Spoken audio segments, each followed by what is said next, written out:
The systems that we use in today, political systems that we use in today, in terms of governance, it's very corrupt.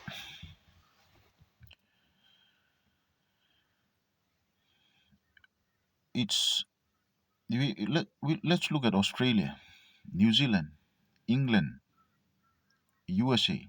These are the countries that we try to imitate, or we try to, you know, um, follow in terms of, many things. It is through them that we became civilized, and therefore the way of governance is some of the things that we've tried to adapt, but also we try to make sure that it fits our society, our communities, our country as a whole. Therefore, when our constitution was written, it was written and those principles that should benefit the people of Papua New Guinea. Because we are a country that is, you know, very diverse in culture. We have more than 800 language, tribes, and, you know, clans, different types of people we are living in Papua New Guinea. Therefore, and also, our constitution was carefully written to protect us because of the experience that we had with our colonial past masters.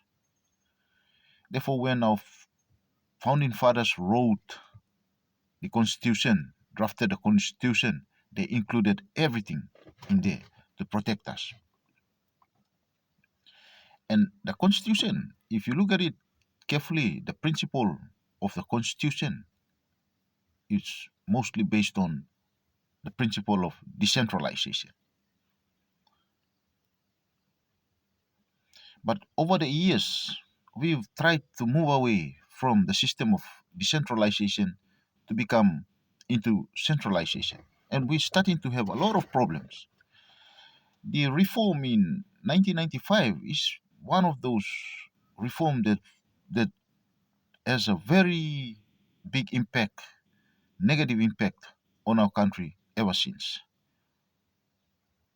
And it's still getting worse and worse. These things will never improve. It will get worse and worse as we go on.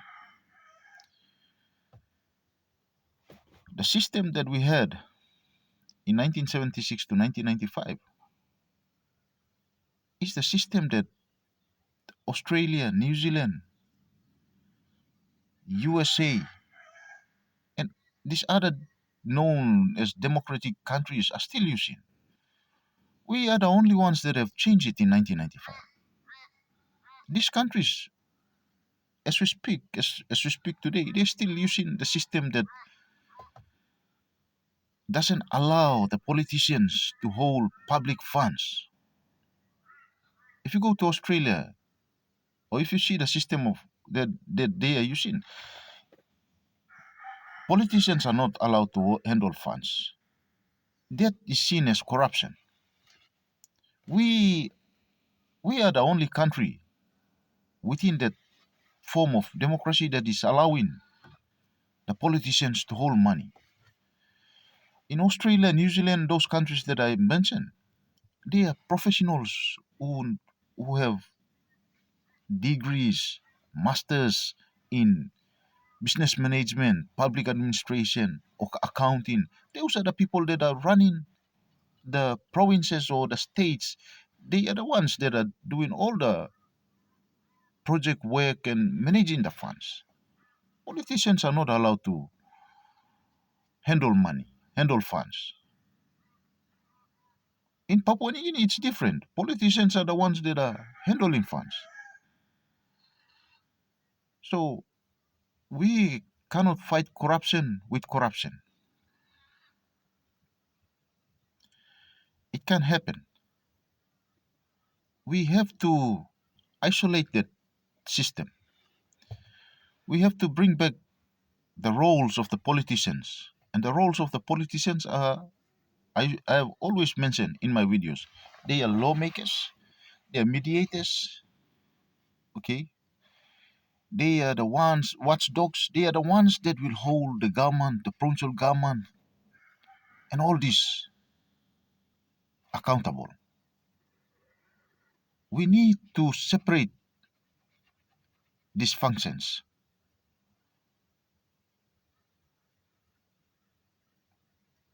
And the attempt to change these functions happened in 2008, but it failed because the politicians didn't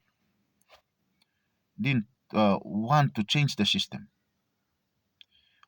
Under the Somare government during the time in 2008 wanted to change the system, but the person in charge of the provincial and local level governments at that time, Joe Pomat, didn't really agree on that.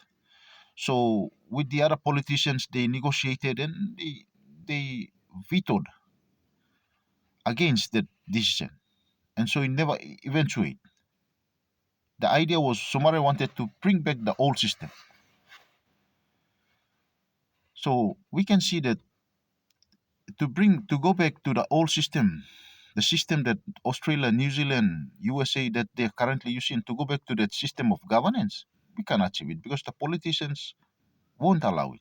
They are enjoying the benefits of handling huge amount of money, funds.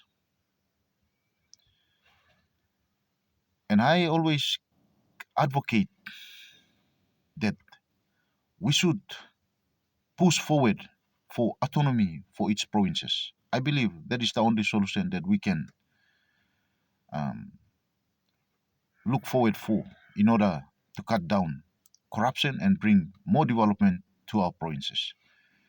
Thank you, Papua New Guinea.